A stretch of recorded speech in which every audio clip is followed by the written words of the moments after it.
இந்த திருச்சிக்காக பல்வேறு முத்திரை திட்டங்களை கடந்த 5 ஆண்டுகளில் நாம் செய்து கொடுத்திருக்கிறோம். உறுதியா சொல்றேன், நிச்சயமா சொல்றேன், அவற்றையெல்லாம் சொல்ல முடியாது. காரணம் நேரம் இல்லை. வெயிலில, கொடுமையான வெயிலில நீங்கள் இங்கே காத்து கொண்டிருக்கிறீர்கள்.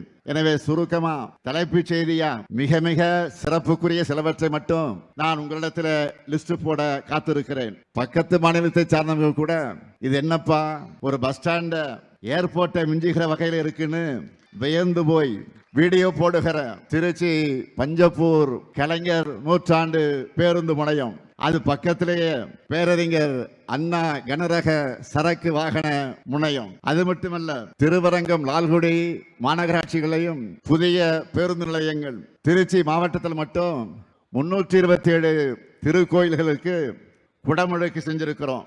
பள்ளி கல்வித்துறையை இன்றைக்கு கட்டி காத்து கொண்டிருக்கக்கூடிய அப்படிப்பட்ட அமைச்சரை தந்த உங்க மாவட்டத்தில் 2 மாதிரி பள்ளிகளை கட்டி இருக்கிறோம்.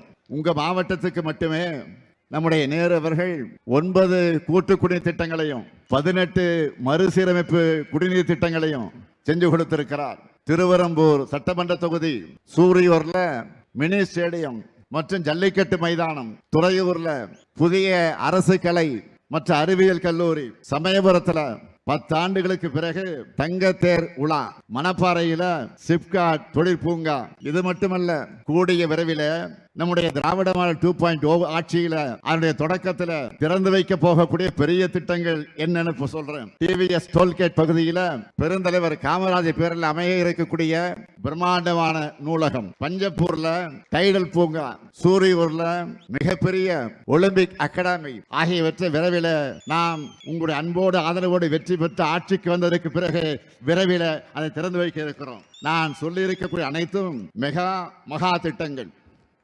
திருச்சியினாலே அது பிரம்மாண்டம் தான்.